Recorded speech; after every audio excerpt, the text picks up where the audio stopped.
Saudara-saudara yang dikasihi Tuhan, hari ini kita akan mempelajari isi dari 3 pasal di kitab Kejadian, yaitu pasal 34 sampai pasal 36. Di Kejadian pasal 34 ada kejadian Sikem, seorang Kanaan yang memperkosa Dina, anak perempuan Yakub. Baik di masa lalu maupun sekarang, hal seperti ini adalah sesuatu yang tragis. Anak-anak lelaki Yakub marah karena Sikem memperlakukan kakak perempuannya seperti wanita sundal. Di masa lalu Yakub adalah seorang ahli menipu. Sekarang anak-anak lelaki Yakub yang tertipu. Dari pengalaman hidupnya, Yakub mengetahui betapa besar harga yang harus dibayar. Walau dengan cara yang salah, anak perempuan Yakub terhindar dari tercampur dengan orang Kanaan.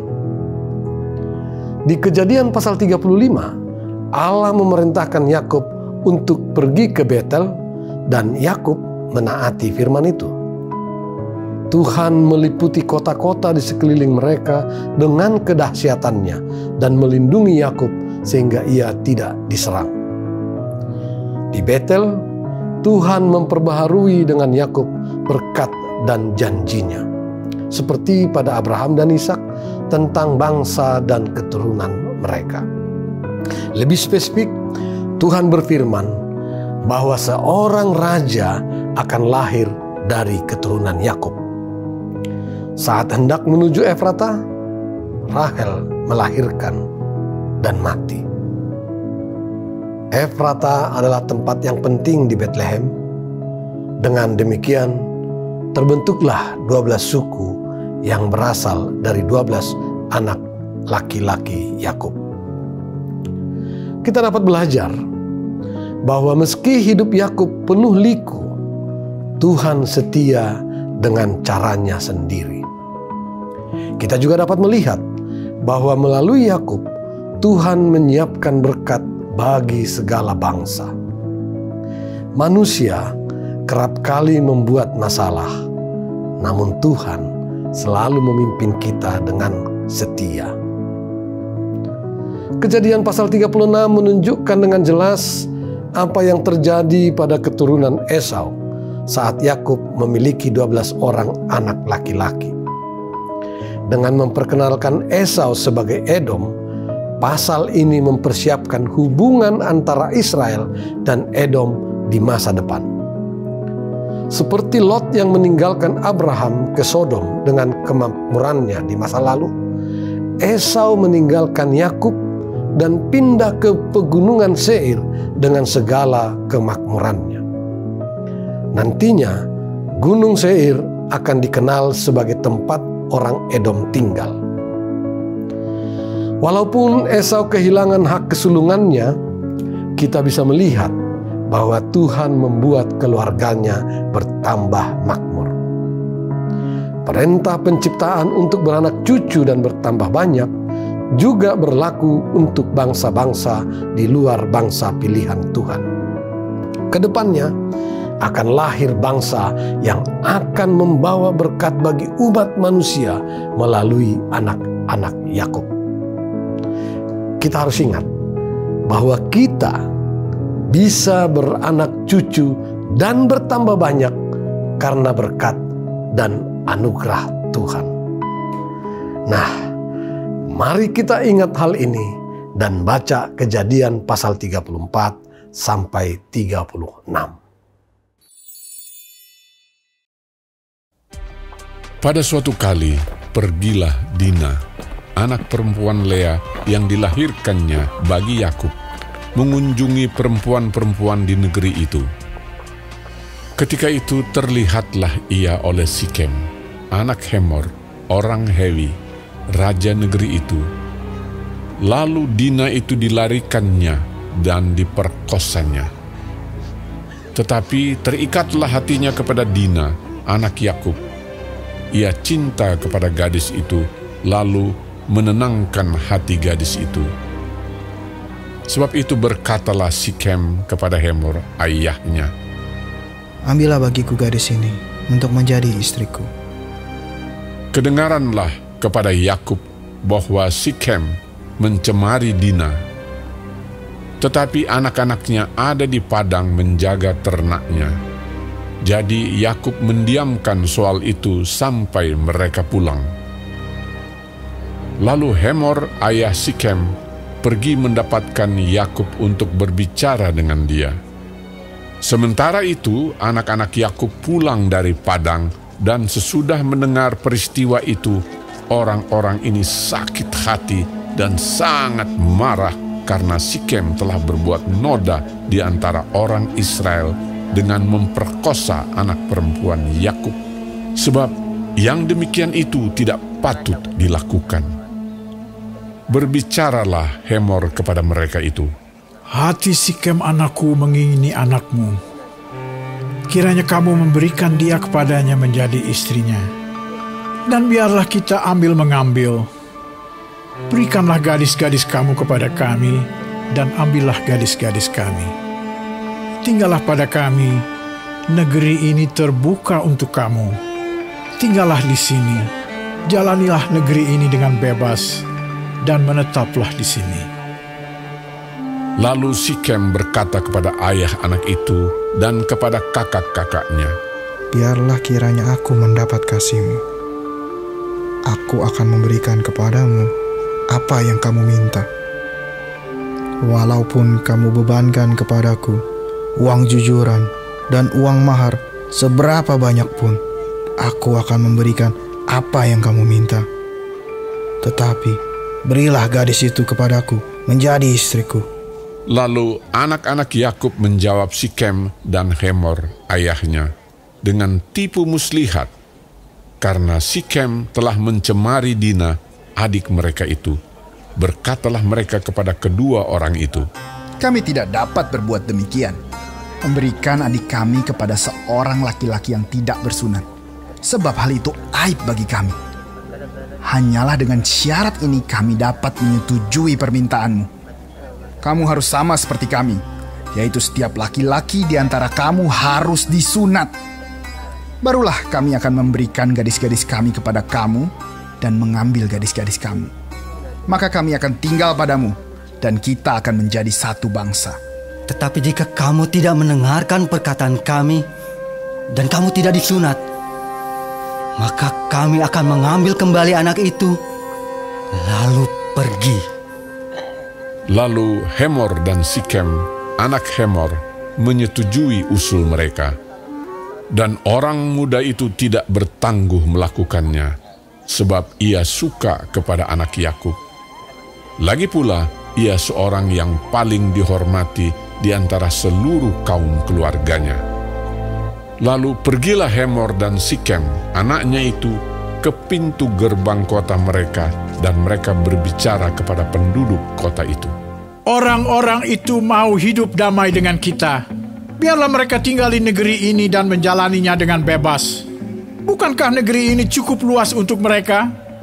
Maka kita dapat mengambil gadis-gadis mereka menjadi istri kita, dan kita dapat memberikan gadis-gadis kita kepada mereka." Namun hanya dengan syarat ini, orang-orang itu setuju tinggal bersama-sama dengan kita, sehingga kita menjadi satu bangsa, yaitu setiap laki-laki di antara kita harus disunat seperti mereka bersunat. Ternak mereka, harta benda mereka, dan segala hewan mereka, bukankah semuanya itu akan menjadi milik kita? Hanya biarlah kita menyetujui permintaan mereka, sehingga mereka tetap tinggal pada kita. Maka usul Hemor dan Sikem, anaknya itu, didengarkan oleh semua orang yang datang berkumpul di pintu gerbang kota itu. Lalu disunatlah setiap laki-laki, yakni setiap orang dewasa di kota itu. Pada hari ketiga, ketika mereka sedang menderita kesakitan, datanglah dua orang anak Yakub, yaitu Simeon dan Lewi, kakak-kakak Dina. Setelah masing-masing mengambil pedangnya, menyerang kota itu dengan tidak takut-takut serta membunuh setiap laki-laki. Juga Hemor dan Sikem, anaknya, dibunuh mereka dengan mata pedang. dan mereka mengambil Dina dari rumah Sikem lalu pergi. Kemudian datanglah anak-anak Yakub merampasi orang-orang yang terbunuh itu, lalu menjarah kota itu karena adik mereka telah dicemari. Kambing dombanya dan lembu sapinya, keledainya dan segala yang di dalam dan di luar kota itu dibawa mereka. Segala kekayaannya, semua anaknya dan perempuannya ditawan dan dijarah mereka, juga seluruhnya yang ada di rumah-rumah. Yakub berkata kepada Simeon dan Lewi, "Kamu telah mencelakakan aku dengan membusukkan namaku kepada penduduk negeri ini, kepada orang Kanaan dan orang Feris. Padahal kita ini hanya sedikit jumlahnya. Apabila mereka bersekutu melawan kita, tentulah mereka akan memukul kita kalah, dan kita akan dipunahkan, aku beserta seisi rumahku." Tetapi jawab mereka, "Mengapa adik kita diperlakukannya sebagai seorang perempuan sundal?"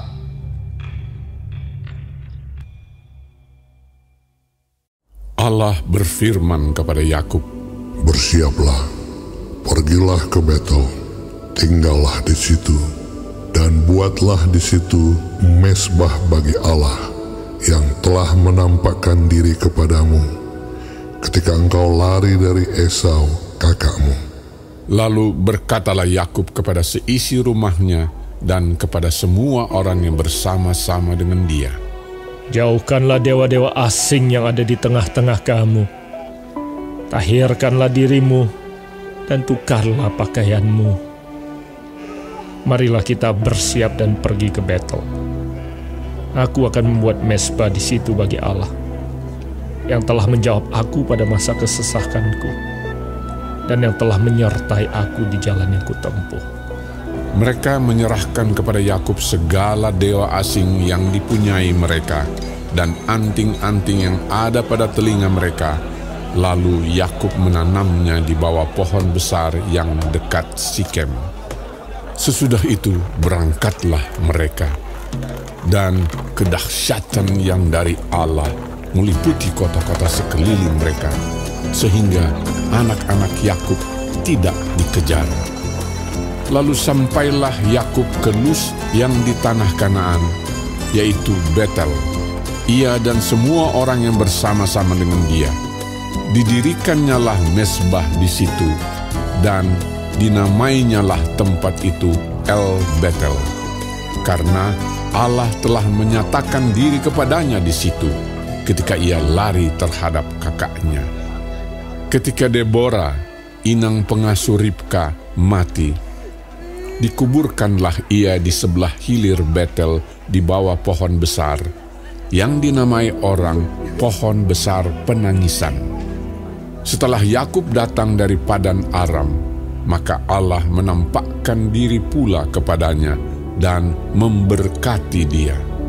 Firman Allah kepadanya, "Namamu Yakub.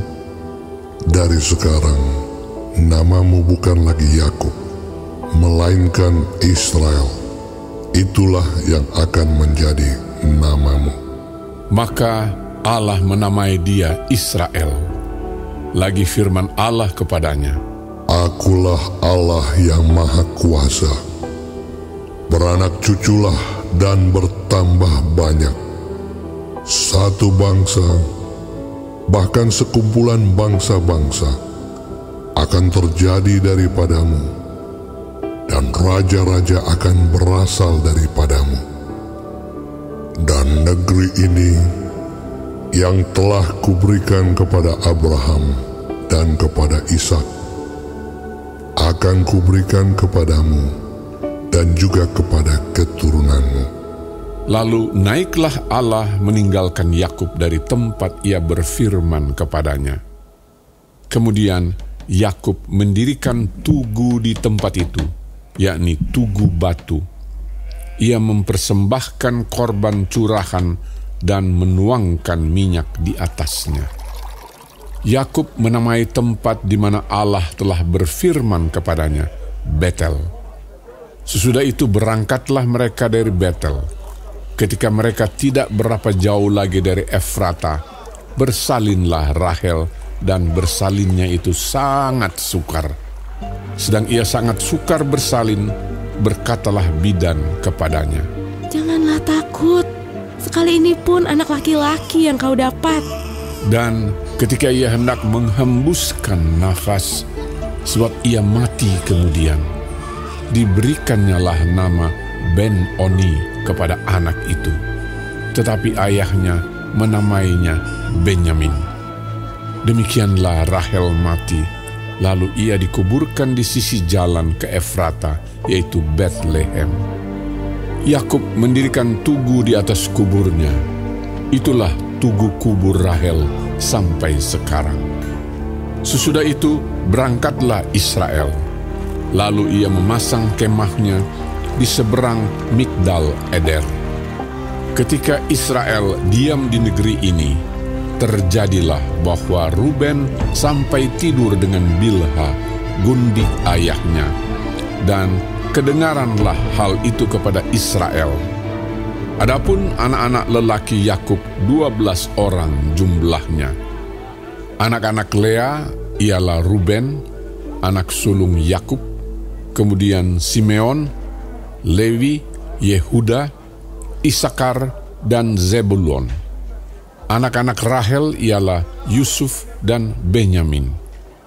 Dan anak-anak Bilha, budak perempuan Rahel, ialah Dan serta Naftali. Dan anak-anak Zilpa, budak perempuan Lea, ialah Gad dan Asher. Itulah anak-anak lelaki Yakub yang dilahirkan baginya di Padan Aram. Lalu sampailah Yakub kepada Ishak, ayahnya, di Mamre dekat Kiryat Arba. Itulah Hebron, tempat Abraham dan Ishak tinggal sebagai orang asing. Adapun umur Ishak 180 tahun. Lalu meninggallah Ishak. Ia mati dan dikumpulkan kepada kaum leluhurnya. Ia tua dan suntuk umur. Maka Esau dan Yakub anak-anaknya itu menguburkan dia.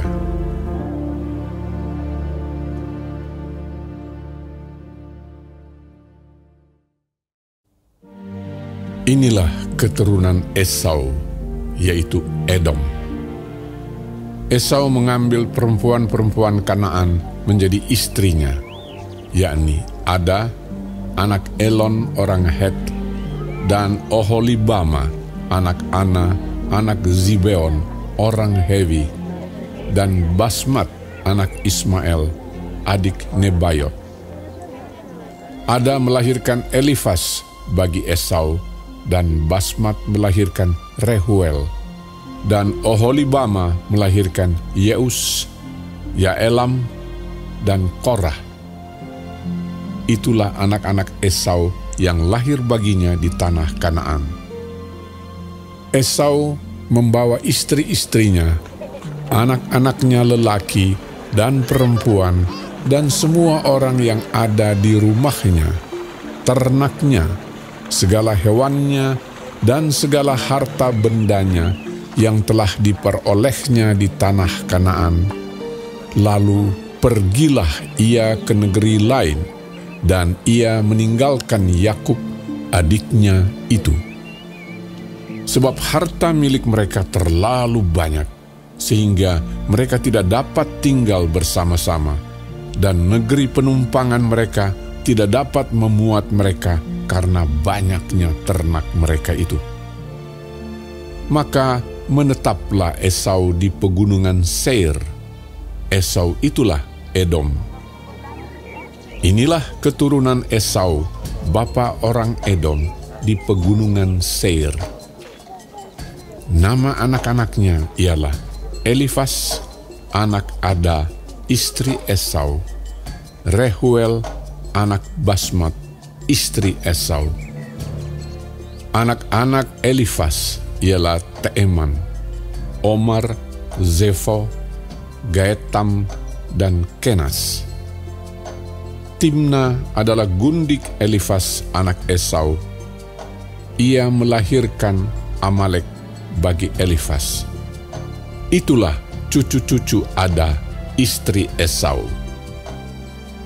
Inilah anak-anak Rehuel, Nahat, Zerah, Syama, dan Miza.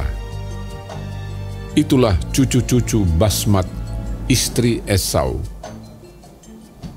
Inilah anak-anak Oholibama, istri Esau itu, anak Ana, anak Zibeon. Ia melahirkan bagi Esau, Yeus, Yaelam, dan Korah. Inilah kepala-kepala kaum Bani Esau, keturunan Elifas, anak sulung Esau.